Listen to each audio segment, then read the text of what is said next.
আল্লাহর ধ্যান করলেন। সুবহানাল্লাহ। তখন কোনো নামাজ ছিল না, নামাজ সালাত ছিল না, তো রাসূলুল্লাহ ইবাদত করতেন কিভাবে? প্রশ্ন আসে না? এগুলো মৌলিক কথাগুলি শুধু আপনাদেরকে বলছি। আপনাদের কষ্ট হচ্ছে না তো? আমরা ইনশাআল্লাহ 10টা পর্যন্ত বসতে পারবো তো সবাই? আমরা নিয়ত করছি মুনাজাত করে গুনাহ মাফ করে আল্লাহওয়ালা হয়ে বাড়ি যেতে চাই। কারা কারা হাত তুলে আল্লাহকে দেখা?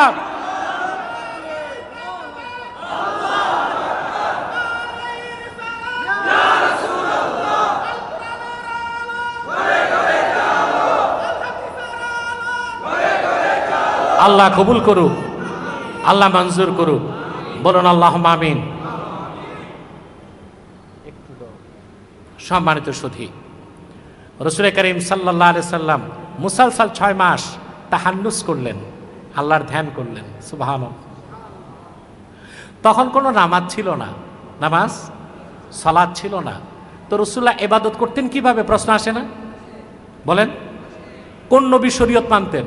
আরে উনি কোন নবী শরীয়ত মানবেন? উনি ছিলেন নবিউল আম্বিয়া। এই ক্ষেত্রে 30টা ব্যাখ্যা এসেছে, সবচেয়ে সুন্দর ব্যাখ্যা বদরুদ্দীন আইনি করেছেন। সুবহানাল্লাহ। ওয়া কানা ইয়াতাআব্বাদু ওয়া কানা সাল্লাল্লাহু আলাইহি ওয়াসাল্লাম ইয়াতাআব্বাদু বিমা ইউলকা ইলাইহি মিন নূরিল মারিফা। মারিফতের নূরের মাধ্যমে আল্লাহ সরাসরি জিবরিল আসার আগে রাসূলুল্লাহকে সাহায্য করতেন কিভাবে রাসূলুল্লাহ আল্লাহর ইবাদত করবেন। 6 মাস পর জিবরিল আসলেন, তারপরে রাসূলুল্লাহকে এসে বললেন, প্রথম ওহী, ইকরা বিসমি রাব্বিকাল্লাযী খালাক। মুহাম্মদ সাল্লাল্লাহু আলাইহি সাল্লাম পড়ুন আপনার রবের নামে যিনি সৃষ্টি করেছেন। প্রথম ওহী, ঠিক কিনা? আপনারা ঘটনা সবাই জানেন। রাসূলুল্লাহ সাল্লাল্লাহু আলাইহি সাল্লাম প্রথমবার বলার পর বলেছেন, মা আনা বিকারি, আমি পড়তে না জানি না, পারি না। পড়তে জানি না এক কথা, পড়তে পারি না আরেক কথা। জিবরিল রাসূলুল্লাহকে সিনার সাথে চাপ দিলেন, একবার, দুইবার, তিনবার, তারপর রাসূলুল্লাহ পড়তে লাগলেন, ইকরা বিসমি রাব্বিকাল্লাযী খালাক। এবার আসেন, আল্লাহর হাবিব মুহাম্মদ সাল্লাল্লাহু আলাইহি সাল্লামের নবুয়তের প্রকাশটা আল্লাহ ঘটালেন কোরআনের মাধ্যমে, আর এই কোরআন হচ্ছে আল্লাহ রাসূলের সর্বশ্রেষ্ঠ মুজিজা। সুবহানাল্লাহ। আল্লাহর শ্রেষ্ঠ কুদরত মুহাম্মদ সাল্লাল্লাহু আলাইহি সাল্লামের সর্বশ্রেষ্ঠ মুজিজা, তার নাম কি? জোরে বলতে হবে। এবার আসেন, এই ব্যাপারে কিছু তাত্ত্বিক কথা। আল্লামা ইমাম বাইহাকি দালাইলুন নবুয়াত প্রথম খণ্ডের মুকাদ্দমায় এই কথাগুলো বলেছেন। রাসূল করিম সাল্লাল্লাহু আলাইহি সাল্লামের যেমন কোনো তুলনা হয় না, রাসূলুল্লাহর মুজিজাগুলোরও কোনো তুলনা নাই। সুবহানাল্লাহ বলেন। লক্ষাধিক নবী রাসূলের মুজিজা এক পাল্লায় দিল, রাসূলুল্লাহর একটা মুজিজা কোরআন, এটার ওজন সইতে পারবে না, এটার ওজন বেশি, ঠিক কিনা? এছাড়া রাসূলুল্লাহর দ্বারা যতগুলো মুজিজা ঘটেছে সবগুলো মুজিজাই ছিল অত্যাশ্চর্য এবং তুলনার ঊর্ধ্বে। বলেন সুবহানাল্লাহ।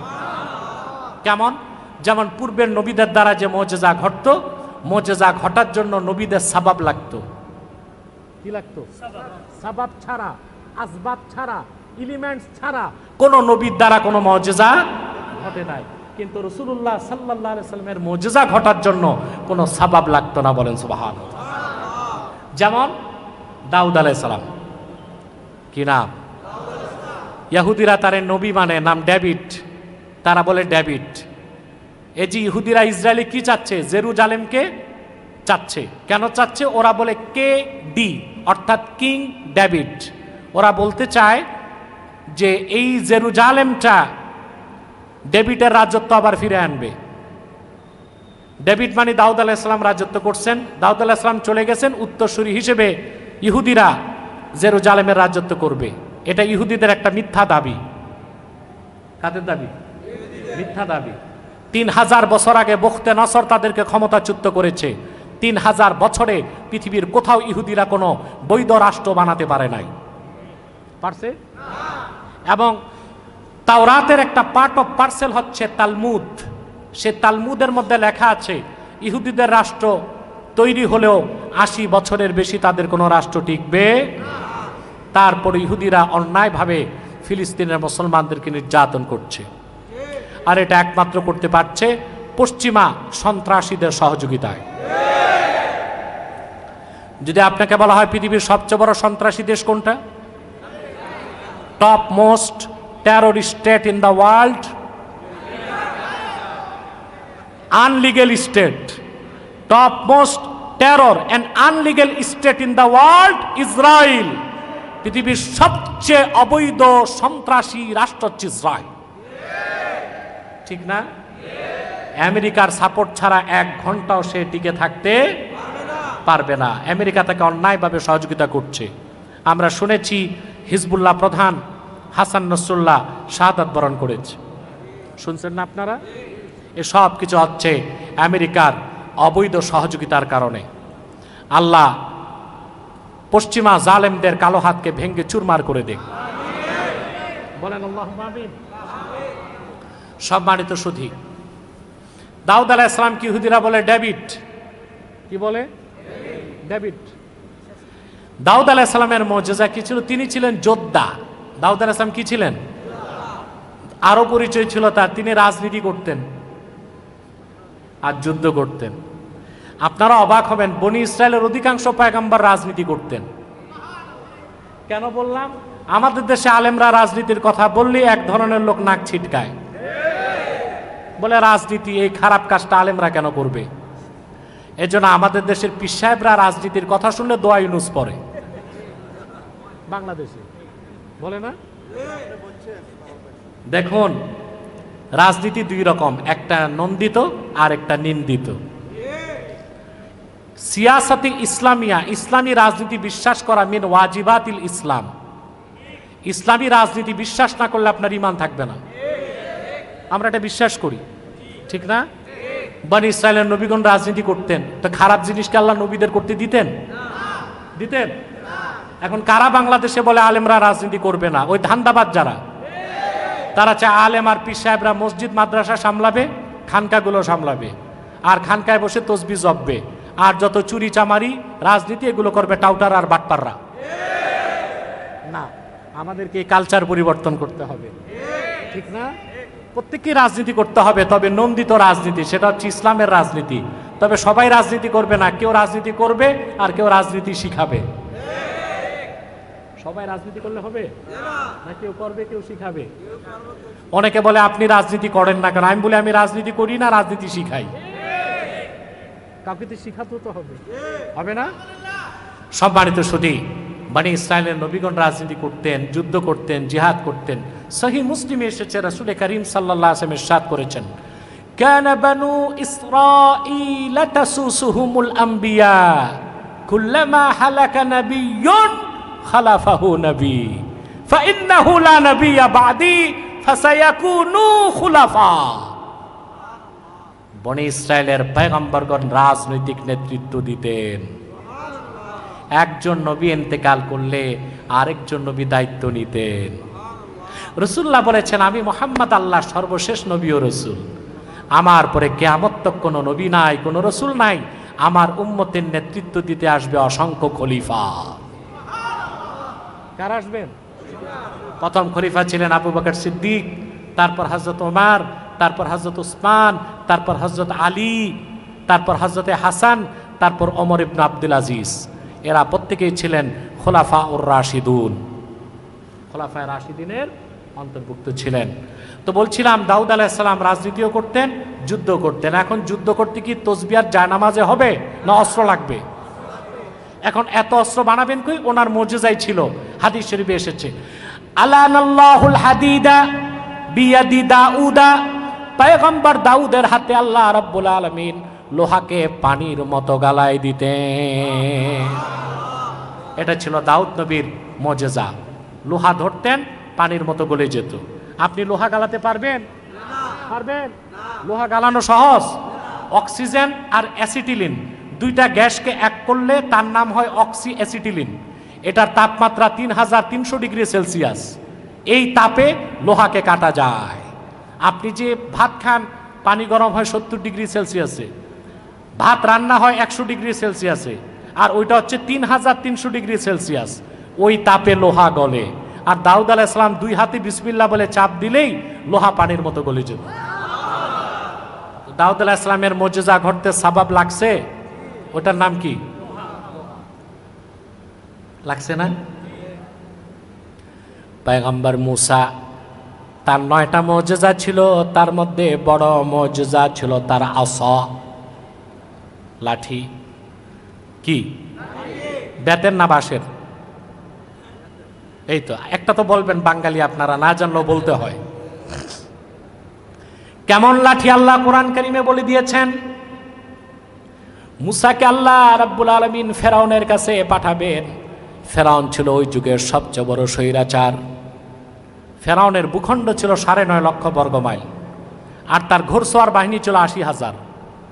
ফেরাউনের আবার সব কিছু ছিল, উপদেষ্টা ছিল, তার রাজনৈতিক উপদেষ্টা ছিল হামান, তার প্রকৌশল বিজ্ঞান প্রযুক্তির উপদেষ্টা ছিল হুজান, তার অর্থ উপদেষ্টা ছিল কারুন।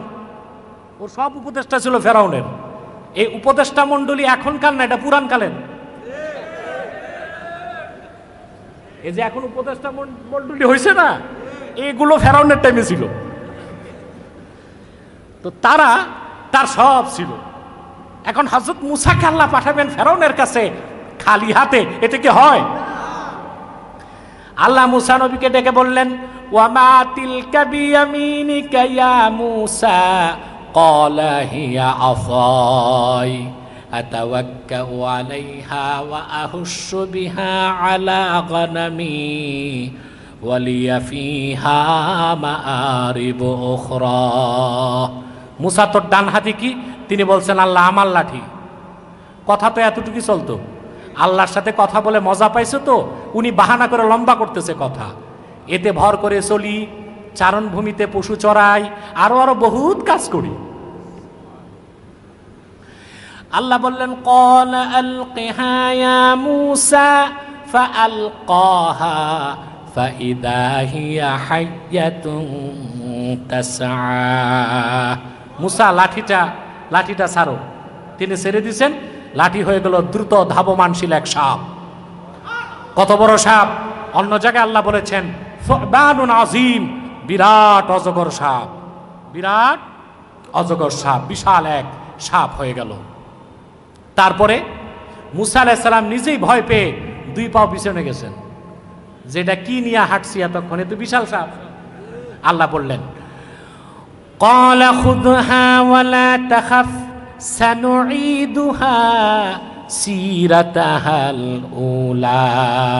মূসা ভয় পেও না, তুমি ধরো, তুমি ধরলে এই লাঠিটাকে আমি তার পূর্বের সুরতে ফিরে আনবো। মূসা নবী লাঠি ধরলেন, সাপ ধরলেন, হয়ে গেল লাঠি। এবার ফেরাউনের কাছে যাইতে তার ভয় আছে? মূসা আলাইহিস সালাম চলে গেছেন, তার লাঠি আছে ইহুদিদের কাছে? যদি থাকতো, ইহুদিরা ফিলিস্তিনের মুসলমানকে হত্যা করতে বোমা বানাইতো না, ওই লাঠি দিয়ে কাজ চালাই দিত। মূসা নবীর মুজিজা ঘটতে সবব লাগছে, ওটার নাম কি? হযরত ঈসা রুহুল্লাহ। ঈসা নবী আছে কই? এটা আমাদের বিশ্বাস। দাজ্জালকে হত্যা করতে আকাশ থেকে নামবেন, এটা ইসলামের মৌলিক বিশ্বাস। বিশ্বাস না করলে ঈমান থাকবে? ঈসা নবী আছে কই? ঈসা আলাইহিস সালামকে যখন ইহুদিরা হত্যা করতে গেল, ঈসাকে আল্লাহ আকাশে তুলে নিলেন, আর তার মতো একজনকে সাদৃশ্য দিলেন। ইহুদিরা তারে হত্যা করে বলে ঈসা শেষ। আল্লাহ কয় না, যেটা মারছো ঈসা না, এটা মিসা। ঈসা কই? কি আশ্চর্য! মুসলমান আছে ঈসা নিয়া, খ্রিস্টানরা আছে মিসা নিয়া। খ্রিস্টানরা কি নিয়ে আছে? কারণ ওদের বাইবেলের দ্য থিওরি অফ ক্রুসিফিকেশন, বাইবেলের একটা বিশ্বাস, ওরা মনে করে ঈসাকে ক্রুশবিদ্ধ করে হত্যা করা হয়েছে। ঈসা তো আকাশে, তাহলে ওরা আছে মিসানিয়া, আমরা ইসি ঈসানিয়া। ঠিকটাও ঠিক মতো করতে পারলেন না। আমাদের বিশ্বাস, ঈসা নবী কিয়ামতের আগে আকাশ থেকে নামবেন, দামেস্কের জামে মসজিদের ছাদে দাজ্জালকে নিজ হাতে হত্যা করবেন। তবে তবে তবে নবী পরিচয় দিবেন না, তখন তিনি উম্মতে মুহাম্মদী পরিচয় দিবেন। সুবহানাল্লাহি বিহামদি। ঈসা আলাইহিস সালামের মুজিজা ছিল, তিনি মাটি দিয়া পুতলা বানায়া বিসমিল্লাহ বলে ফু দিতেন, বিসমিল্লাহ বলে ফু দিতেন, আর সেটা পাখি হয়ে আকাশে উঠত। ঈসা নবী আকাশে গেছেন, মূসা দুনিয়ার থেকে চলে গেছেন, দাউদ চলে গেছেন, কারো মুজিজা নাই।